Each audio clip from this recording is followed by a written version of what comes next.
La tension monte en tout cas de la part des Américains aussi. Ils le disent. Pranay Vadi, c'est haut responsable du Conseil de sécurité nationale américain, sur le déploiement des armes nucléaires stratégiques. Qu'on dit, ils sont pas inquiets. Ils sont pas inquiets, mais enfin, ils sont quand même assez inquiets pour dire qu'ils réfléchissent à augmenter leur potentiel. Nous pourrions atteindre un point dans les années à venir où une augmentation par rapport aux effectifs déployés actuellement sera nécessaire. Nous devons être pleinement prêts à exécuter si le président prend cette décision. Il y a de fait une course aux armements très importante. En fait, ça fait un moment que les Américains préviennent qu'ils vont devoir adapter leur posture dans le champ nucléaire parce qu'on va au-devant d'une dérégulation totale, parce que l'échéance qui arrive très, très rapidement est celle de février 2026 qui marquera l'expiration du traité New Start, qui est le dernier qui, en matière de nucléaire, lie notamment les Américains et les Russes. Et donc les Américains font savoir qu'ils ne vont plus être contraints par des règles qui sont celles d'un monde qui malheureusement est en train d'être révolu, et je dis malheureusement parce que le message que les Américains font passer, c'est qu'ils sont tout à fait disposés à négocier, à discuter sans conditions préalables avec les Russes et les Chinois, mais que s'ils ne veulent pas, ça va avoir des conséquences qui vont être néfastes pour les Américains, mais pour les Russes et les Chinois également, parce qu'on va se retrouver avec un environnement de très haute volatilité dans le domaine nucléaire, et donc de prolifération, et où les Américains font savoir, il y a beaucoup d'ambiguïté là-dedans, qu'ils vont maintenir, moderniser, innover et appuyer, notamment leurs alliés.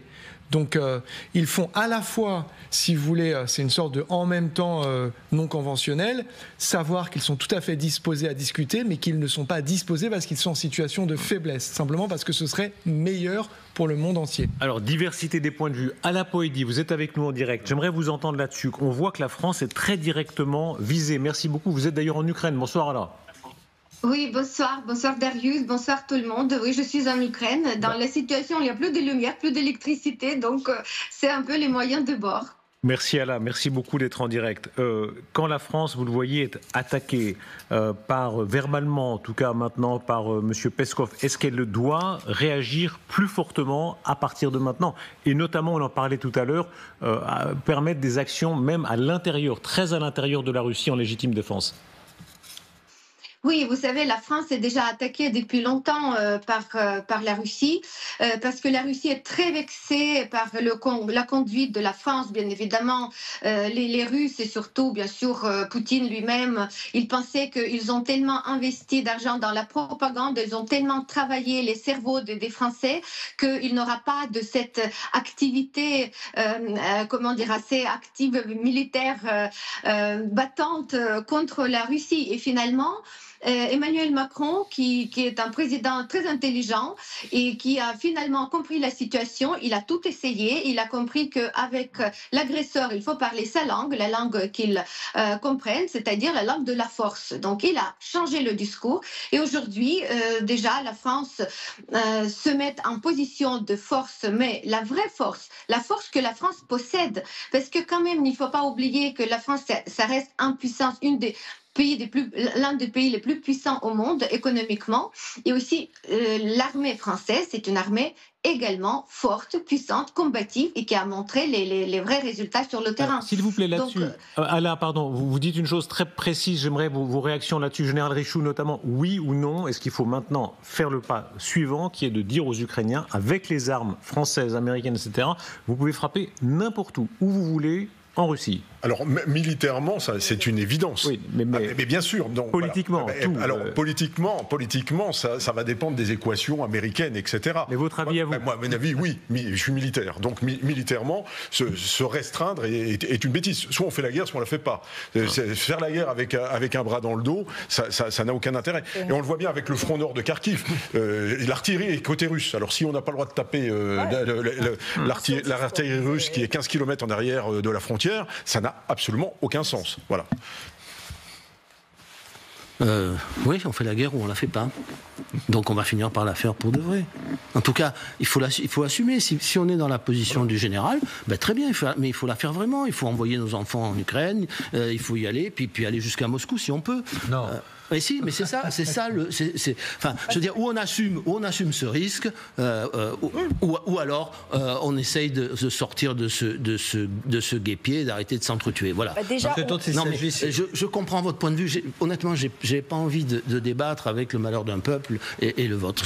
Je serai ukrainien, je ferai exactement comme vous, je dirai exactement ce que vous dites, et j'irai me battre contre les gens qui agressent mon pays. Je ne suis pas ukrainien, et je pense qu'il faut aussi réfléchir à l'avenir du monde. Voilà. Et là, nous ne sommes pas en face d'une petite affaire de technique militaire, ni de terrorisme. Nous sommes en face d'un enjeu colossal qui est l'avenir du monde. Alors, je suis d'accord, hélas, le monde n'est plus le même. Mais il l'est plus, c'est un fait. C'est-à-dire, il n'est plus ni bipolaire, ni unipolaire. Il est multipolaire, et il est multipolaire parce que, ça y est, la page de l'occidentalisation du monde, elle est tournée, 5 siècles, elle est tournée. Toutes les vieux empires, toutes les vieilles civilisations du monde réclament leur retour sur la scène de l'histoire. Et ça risque d'être extrêmement dangereux. Mais c'est un fait. Et il faut essayer de gérer cette situation, non pas en se disant que nous sommes les gendarmes du monde, que nous allons imposer notre loi, notre droit au monde entier. Nous n'y arriverons pas. Voilà. Et donc, mais essayons d'organiser. On l'a nié, et j'ai l'impression qu'on continue à nier cette multipolarité. Prenons conscience des enjeux géopolitiques extraordinaires. Quand Henri Guénaud dit au fond, ou bien on fait la guerre vraiment, à la limite, il faudrait faire déclarer la guerre à la Russie, ou alors entre deux, ça n'existe pas. Non, c'est pas ça. Attends, mais si on y va, ce dont il s'agit, faire la guerre ou pas, vous disiez envoyer les enfants à Moscou. Il est hors de question d'envoyer les troupes jusqu'à Moscou. Toujours hors de question. C'est pas Napoléon, hein, je veux dire, le président de la République. Donc il s'agit de quoi s'agit-il? Lui demander pour quelle est sa référence. Ah oui, je sais pas. Ouais, moi non plus. Voilà. Mais ce que je veux dire par là, c'est que très concrètement, on parle de quoi?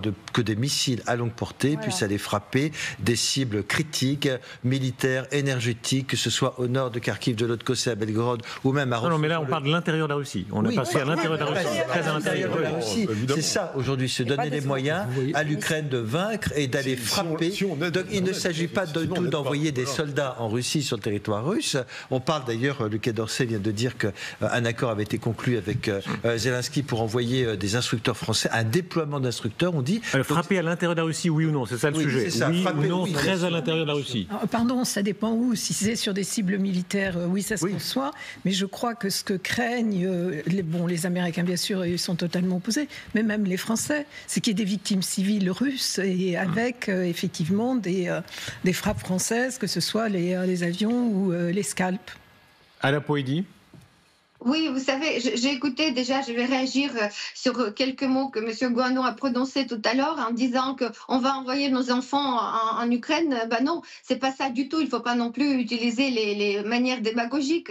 Parce que quand il s'agit d'envoyer déjà les instructeurs, c'est une chose. Mais si on parle d'envoyer les militaires, peut-être M. Guano ne connaissait pas, mais l'armée française est professionnelle. Donc ce sont des gens qui s'engagent dans l'armée. Dont le but l'armée française faire la guerre. Et si ça va être envoyé, s'ils vont être envoyés, donc ce sera les professionnels et pas les enfants comme ça qu'on va attraper dans la rue et envoyer se battre en Ukraine. Il ne faut pas quand même dire n'importe quoi non plus. Oui, c'est la première chose. Non, s'il vous plaît, on discute calmement, tout le monde. Bien évidemment, il faut laisser l'Ukraine se défendre, libérer son territoire, c'est-à-dire taper sur tous les cibles militaires. Parce que peut-être vous n'avez pas remarqué aussi, Madame Berman, mais il n'y avait pas des cibles civiles visées jusque-là par les Ukrainiens. Parce qu'ils n'ont pas même ni envie, ni possibilité de tuer les civils, parce qu'on voit suffisamment les malheurs, ce qui se passe en Ukraine quand les civils sont tués. Donc aujourd'hui, l'objectif, c'est de détruire tous les centres de commandement, les bases militaires, les bases d'approvisionnement pour éloigner l'ennemi de la frontière ukrainienne, déjà, bien évidemment, libérer l'Ukraine et éloigner l'ennemi le plus loin possible. Aujourd'hui, toutes les nations doivent se décider, surtout quand on voit aussi ce qui s'est passé les 2 derniers jours, la célébration de cet anniversaire magnifique de débarquement en Normandie, quand il y avait l'unité pour combattre les nazis allemands. Donc aujourd'hui, les nazis sont en Russie, à Moscou. Donc il faut aussi se réunir pour combattre ce malheur, pour arrêter la guerre et pour enfin revenir à la vie normale. En tout cas, en Europe, la réponse là-dessus, ça va être compliqué. La réponse de je ne vais pas lui répondre parce que c'est au-dessus de mes forces, mais je vais m'adresser chacun, vous avez le droit. Non, mais on a déjà fait une expérience avec elle sur ce. Non, mais c'est pas ça. Moi, je vais diversité des avis. Chacun peut donner son avis librement. Je vais répondre elle l'a fait, très bien. Voilà, je vais répondre aux gens sérieux qui sont autour de cette. Non, mais pas de choses personnelles, s'il vous plaît. Chacun donne son avis, voilà, librement. Oui, mais c'est fait, elle l'a fait. Alors, le vôtre. Donc, le mien, mais je vais déplacer un petit peu le focus parce que on en revient toujours à la même histoire, c'est-à-dire à l'histoire de l'escalade, pas l'escalade. Regardez, tout ça est bien maîtrisé. Alors on donne un char, un avion, un canon, un missile, etc. Alors ça me rappelle, vous savez, ce paradoxe de la philosophie grecque qui s'appelle Achille et la tortue. Alors ils vont faire une course. Achille laisse partir la tortue. Et le philosophe dit, mais il va commencer par rattraper la moitié de la distance qui le sépare de la tortue. Puis ensuite, il va rattraper la moitié de la distance, puis la moitié de la moitié de la moitié.